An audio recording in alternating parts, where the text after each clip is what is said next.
Some dogs don't get better, not because nothing works, but because we're only looking at part of the picture. Welcome to The Dog Who Asked for More, a podcast for dog parents navigating the messy, complicated parts of life with dogs that no one really prepares you for. Each week, you'll hear honest, rounded conversations that help you understand your dog more clearly, feel less alone in the challenges you're facing, and strengthen the relationship you're building together. If you've ever felt like you've tried everything, changed the food, worked on the behavior, and something still keeps coming back, you are not alone. That feeling of doing all the right things and still not getting the outcome you expected shows up with a lot of dogs who have ongoing sensitivities, chronic gut issues, or patterns that don't fully resolve. I'm Em, dog mom, retired vet tech turned dog trainer, and canine nutritionist who works with overwhelmed dog parents who love their dogs deeply but feel stuck, burned out, or unsure what their dog actually needs. Because sometimes what we're looking at is only one layer of what's going on. Today, we're looking at what happens when you start going deeper and how that can change the way you understand your dog. The definition of convenience changes when people's perspective of what is convenient changes. It really is very interesting how much our history and our politics and even religion morph to fit whatever the message currently is within society. It's pretty wild. Hopefully one day there's some hope that we'll actually get some change in these areas, but I don't know. It's got to be the right message that's being pumped out to the masses for there to be any kind of significant change, because change is hard. People don't want to change. They want to do what they know. They want to stick with the routine, and they don't want to have to question anything, which in my personal opinion, if there is ever a time in my life when I'm not changing, when I'm not growing, when I'm not learning things, when I'm not striving to do more, I don't want to just come home and watch TV or doom scroll on my phone. I want to be having experiences with my dogs and learning things and sharing it on the podcast and Mhm. helping other people. I want there to be a purpose to my Yeah. life. I don't want to just go to work and then come home and live behind a screen for my entire life. But I guess that's what makes you and I different than a lot of other people. And Yeah. that's kind of how you find your communities too. It goes back to how you started all of this with people don't even look to fresh feeding until there's something wrong, which is exactly what happened. And you're like, but now it's so much easier. But that was because something was wrong, right? And so, how do we reach people before things go wrong? That's one of the things that I've been trying to figure out. You asked me, what's one thing you wish people would know about like the industry? What is your answer to that question? I wish that people just knew same thing pretty much how much garbage is in actual dog food, that it's really not that great. I think that the other thing that really bothers me about it is the palliatives. They add in flavoring after they've cooked the heck out of it, along with all of the vitamins that your dog can't actually process because they're not bioavailable, to force your dog to be interested in it so that they want to eat it, because it's gross. I don't know about you, but I've eaten dog food before, lots of different kinds of dog food, and it's gross. It's dry. It has a terrible flavor, and it definitely wouldn't feel fulfilling to me if that's what I had to eat every single day. I have not. That sounds horrible. I'm so sorry. Even what I feed my dog right now, I wouldn't eat just because there's no seasoning in it. It still would be bland and boring. Don't think I would eat what I feed them now just because there's bones and fur in Yeah. it, and I'm not Yeah. about that. It was funny. One of the times that I was at one of the feed rail summits, and I was with Hannah at Evermore, and we were just kind of being silly, taking pictures, and they actually did like a whole month where they ate their food because it is all human grade. It is all, and granted that's a cooked food, but they don't, they don't use synthetics or anything like that. And so just to show that like this is actually food that we could live off of as well. It's not seasoned. We did a little shoot where I was like putting a spoonful of it in her mouth, but she was like, I'm actually not going to eat this one because it's been sitting out all day. But there's so many things I want people to know. The indoctrination that we go through in the public school system in the United States is to make us worker bees. That's very well documented. It is taught out of us to be creative and to think for ourselves, but also to follow authority figures. right? It is not to get an education. That is what our public school system is designed to do. And it has done a really, really good job because now we do this with every aspect of our lives and we look to our veterinarians as the authority for our pets. And so many of us don't want to question it. I was that person. When I was in my early 20s, even mid 20s, I did any and everything my veterinarian told me to do to the point where I had a house full of cats that every single one of them was getting a different Royal Canin formula because that's what my vet said to do. Of course, that's what she sold in her office as well. But I thought I was being the best pet parent I could be. When in reality, now looking back, I'm like, I did literally everything wrong. But I did exactly what my vet told me to do. That I think is because this is what we're being told. These are the kinds of humans we're being molded into to not think for ourselves and to just do whatever the authority figure says. And that's where we are. I'm so sorry I'm going so deep today. No, you're fine. It's funny though that you said that because I was a vet tech for like almost 10 years. And it is wild to me the things that I have learned since being a vet tech because we pushed certain flea and tick or heart guard or food or whatever. That was what we pushed out, and vaccination schedules and all that kind of stuff. And since then, being in the veterinary community and not knowing what a titer test was. Well, what's really interesting is I did a whole episode just on titers with Dr. Lori Kozier, one of my top like 10 episodes for sure that I have done. And she even said what's so interesting is that because she has been exposed to rabies a number of times in her veterinary career, and even the AVMA will let her get a titer to decide if she needs another rabies vaccination when she's exposed to an animal that could potentially have been rabid. But somehow that doesn't disseminate down to the animals and their care. I actually had, her name is Noga, and she works for BioGal Labs. And she came on and talked about titer testing and what it does and how it works and all that kind of stuff. It was a really fascinating episode. But she said the same thing that, like, you can get titer tested for everything and it will test for rabies because it's designed to do that.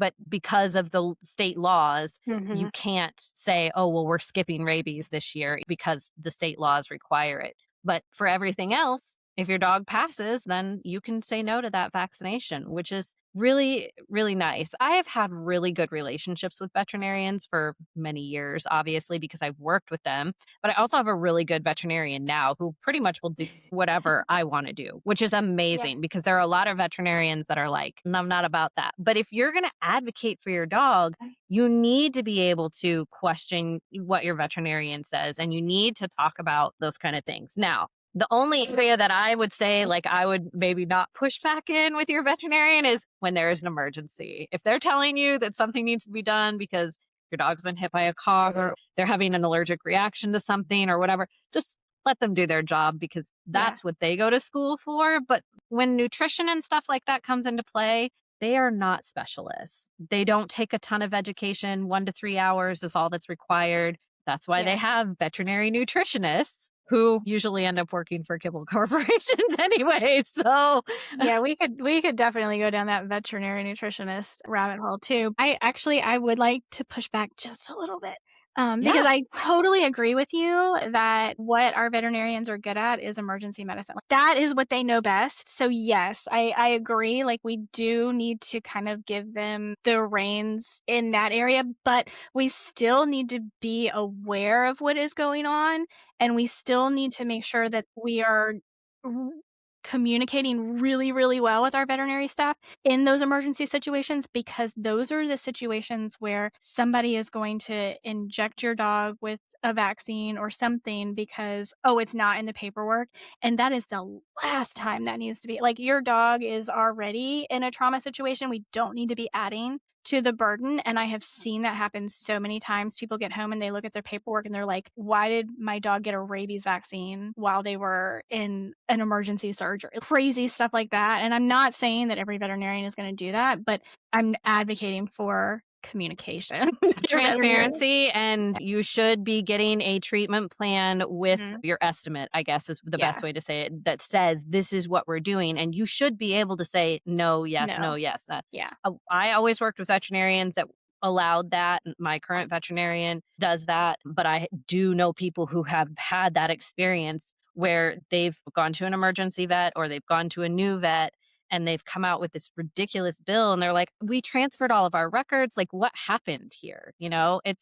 It's definitely something that if you're not careful, if you're not paying attention, if you don't have the communication, that can be a Mhm. problem for sure. Tell me a little bit about, this is going to go in a totally different direction now, but tell me a little bit about what you're getting into now, because you're doing some new stuff, which is super fascinating. And I am here to like learn all about this from you. Oh, thank you.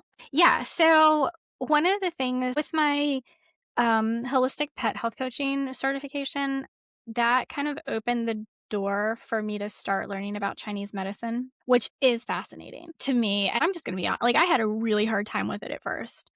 And everything that I was doing, even working with animals at that time, was not leading me down that road.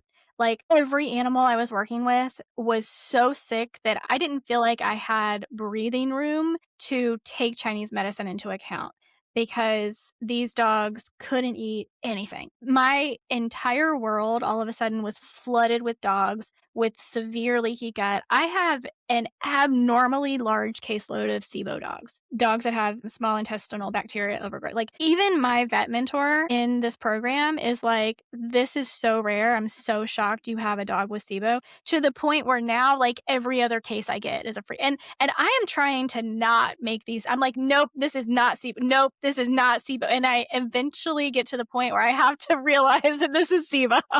So these are animals that are just finding me. And these pet parents are struggling to get these animals to eat anything without flaring their immune system. So to me, I was like, the idea of bringing in traditional veterinary Chinese medicine was like, maybe I'll be able to get there one day, but I'm just trying to figure out something these dogs can eat today. And the point where I'm at now is that everything is energy. And with these dogs that have SIBO, I do have a really hard time initially integrating herbs because it's so hard to get a pet parent who has a dog that is this sensitive to try anything new, that just to get them to try like a novel protein, just finding a novel protein by the time they have come to me is difficult, to the point where I kind of now know where you can get beaver meat. Like, this is crazy. But everything is energy. And this is something we have known for a very long time. Tesla and Einstein and all of these people that we look on in history as being the smartest people ever to walk this earth, everything is energy. We can't create it, we can't destroy it. It only transforms. So when I take that into account and I really look at Chinese medicine, which I am still learning, like, honestly, like, this is very new to me and I'm very upfront about that. But even veterinarians that I have talked to that have been studying Chinese medicine for 20 and 30 years are like, I'm still learning. Like, this is a lifelong pursuit type thing, which I think is also true of so many things like herbalism and homeopathy. There are things that are a little bit more finite that you can learn. And, like, yeah, maybe in 10 years we'll figure out something new that we need to learn about it. But, like, these topics are so broad. And I think they're so broad because they are kind of the fundamentals of life and things that we can't possibly know. Not to get like too existential with your listeners, but the human brain just can't possibly know some things, which is why we believe in a god or we believe in the universe, because it is so complex that our brains can't handle it. And I feel like Chinese medicine, homeopathy, and herbs are all in that same realm of like, this is what the world is made of and we can't comprehend it, which is why it is like a lifelong pursuit and something we'll never fully understand,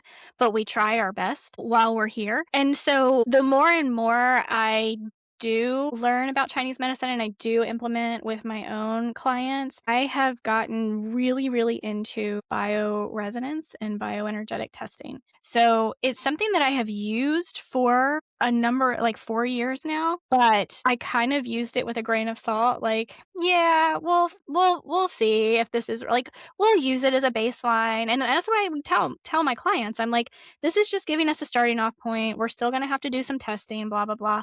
And I still believe that, but I look at it so differently now when I have an animal that does an energetic test and I get the results back, I look at it differently now.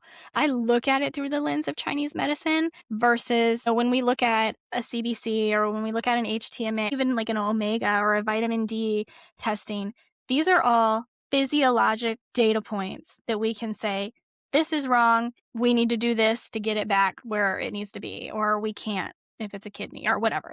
I think that's where most people get bioenergetic testing wrong, is that they're looking at it as a physiological data point, and you cannot do that. When I shifted my mindset to this is energy and I have to look at it through the lens of energy, and so for me, that's Chinese medicine, everything changed. And I'm like, I get it now and I can apply it so much better. And so when I reached out to Pet Medela to interview them on the podcast, and Samantha, who is just a beautiful, beautiful human, was like, I think we might want to work with you. And I'm like, okay, cool. So I went down this rabbit hole with her and I talked to some people that she was already working with. And I was like, how has it been working with Samantha? What do you think of this testing? And I did a test and I compared it to another company that I had previously been using. And the reality of energetic testing is that these companies are tech companies. And I think that's also kind of hard to put into perspective because these are technology companies. Some of these companies make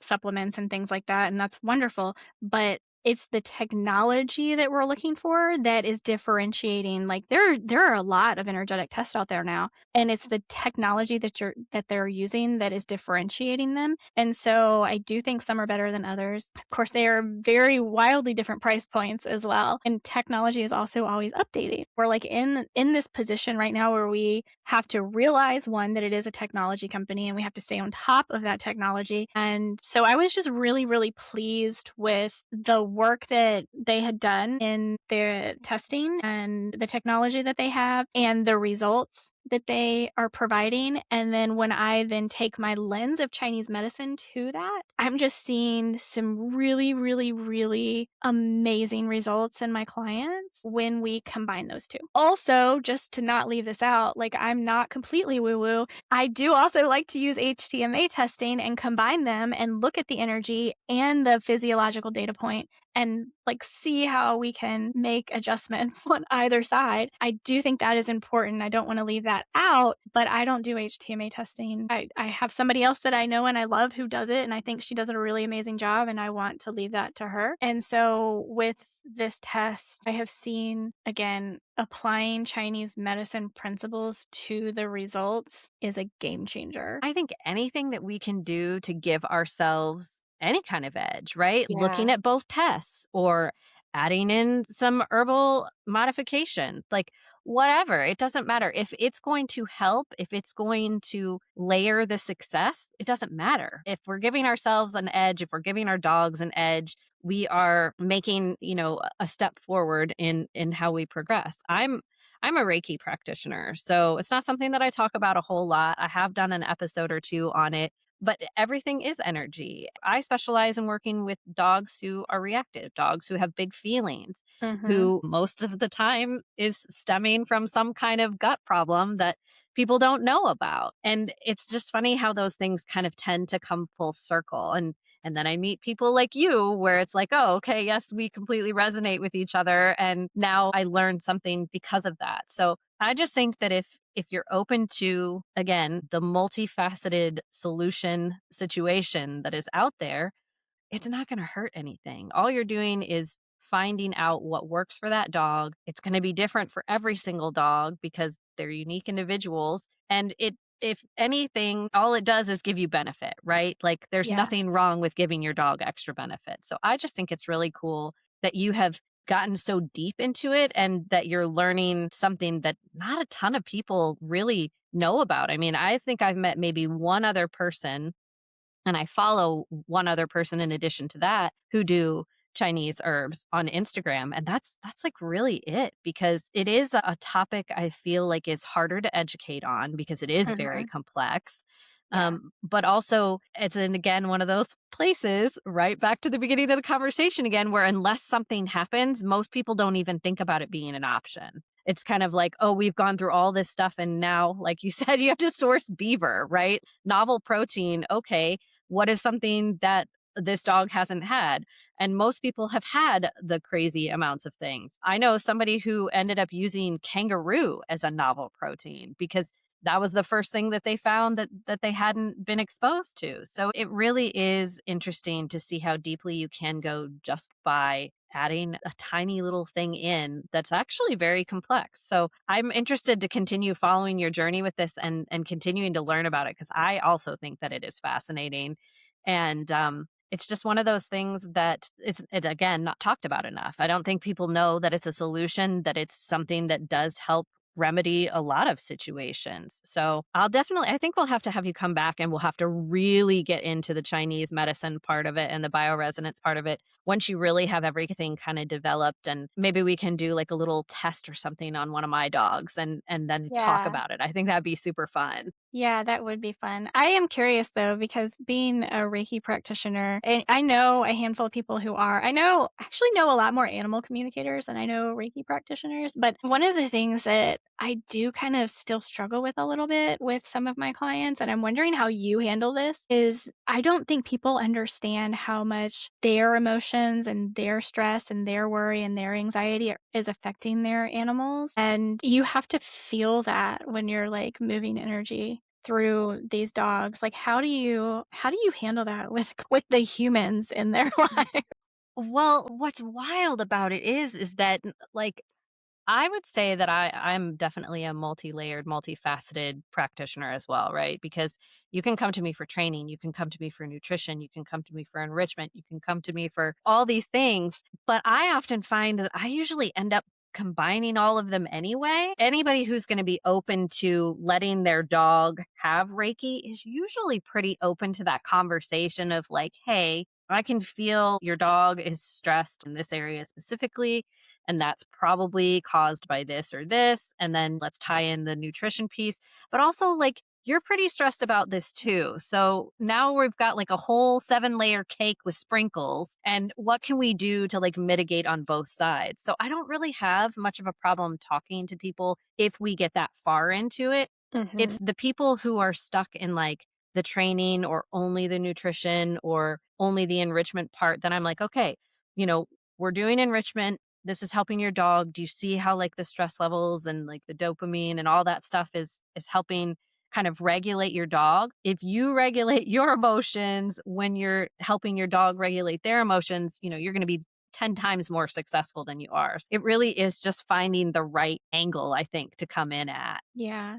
So, yeah, see, I don't people don't come to me for the energy stuff, so they are coming to me with, like, "My dog has kidney disease," or "My dog can't eat anything," and all these food sensitivities, and Apoquel, and blah, blah, blah, and I'm like, "By the way, you're so stressed, you need to chill the F out." Yeah, the Apoquil, man, the bane of my existence. It's like it has allergies from the storage mites. I didn't know that that was part of it, but he's Yeah. also allergic to cedar trees and pine trees, which are very prevalent in the area that I live in. So it's like trying to mitigate all of that stuff. Now, we do the Cytopoint injection, but it's because if I don't do it, he'll chew on his feet and then he'll scratch his ears and then we get ear infections. And so it's like one way or the other. But my entire existence has literally been for the last 2 years keeping him off of Apoquil. And diet change was a huge part of that. I mean, he doesn't have the same issues that he used to as extremely,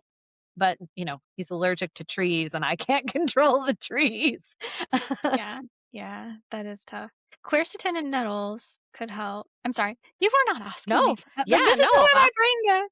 Like quercetin and nettles, because we need to control the histamine response.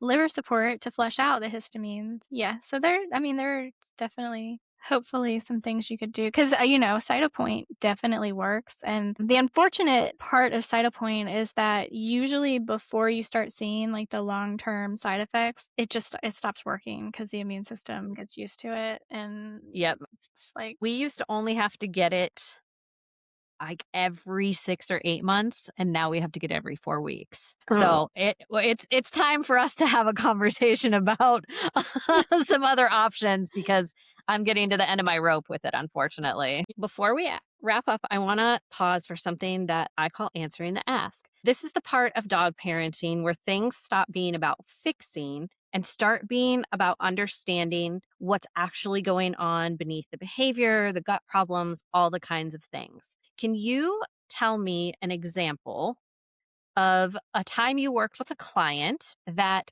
was something that you had never seen and the dog was asking you for a different kind of approach, and what happened when you listened and changed your treatment plan for that dog? I think one of the biggest things I had to overcome after I got certified for pet health coaching, I had only ever worked with raw feeding. And before that, and my vet mentor in this program is very much about cooked feeding. And I was really, really struggling with that. And so for a little while, I was kind of bouncing back and forth with my clients where I really, really want like the end result I would very much like if my clients would wind up on a raw food diet. And it was actually my very first real client after graduating this certification program. I tried to go the cooked food route because that is what my training had taught me, that this dog had such severe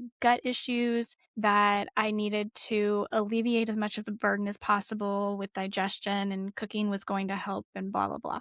Well, come to find out, this dog had what I believe was actually a true histamine intolerance. We worked for a year with this dog. And I got to the point where I was like, this is so super rare. I cannot believe my first case is an actual histamine intolerance. And we did go and switch to a raw food diet for this dog. And that made all the difference because every step of processing adds histamines to a food. So I think what that taught me was that it reminded me to look at every dog as an individual. And I have to sometimes speak up for the animal, even when a client either I have clients who want to feed raw and they're like, no, I want to continue to feed raw. And then I have clients who are just scared to death of raw. And while I want to honor that for them, I think it's my job to honor what the animal is needing. So that I hope that answers your question as to like one of the biggest lessons I have learned is that I am supposed to be that animal's advocate,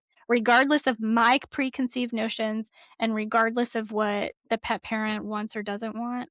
While I try to work with that, obviously, they're the ones paying the bill, just trying to be that animal's advocate. I think that's a great answer because you can't change the gut situation, the health situation, unless the pet parent is actually truly willing to try something different. Because just switching to another brand of kibble never fixes the problem. And unfortunately, No. that's kind of the solution that's always plastered Yeah, on there. it So, is. no, I think that that's wonderful that you advocate for your clients, the dogs, even though you're still trying to work with the pet parents, and finding those happy mediums is the most important thing, because if you can find an easier way, let's start with lightly cooked, then it's easier to kind of for them to see, oh, this is helping, and then Yeah. progress them to what the dog actually needs. So Mhm. I love that you step them through that. By the way, that dog made such a huge transformation, and a year after, because it took us about a year to get there, a year later, that dog saved his family from a house fire. Wow. Yep. Yeah. Wow. That's incredible. What a cool Yeah. story. I know. Such a cool story. Oh my gosh. Well, will you tell everyone how they can find you, connect with you, all the things? Yeah. I think the best place to find me, I have 2 Instagram accounts. The primary one is the Pet Parenting Reset because that's my podcast. You can, of course, go to the petparentingreset.com, or you can just go to Wild Wellness Pet and that will lead you everywhere. I think what this opens up is the idea that maybe your dog isn't not responding. Maybe they just haven't been fully understood yet. Because when you start looking beyond one layer, beyond just food or just behavior, you start to see how much is connected. And that doesn't mean you've missed something. It just means you're starting to see more now. If dog food labels feel confusing or leave you wondering what might actually matter, the Dog Food Label Decoder Quiz will help you understand what to look for and where to start.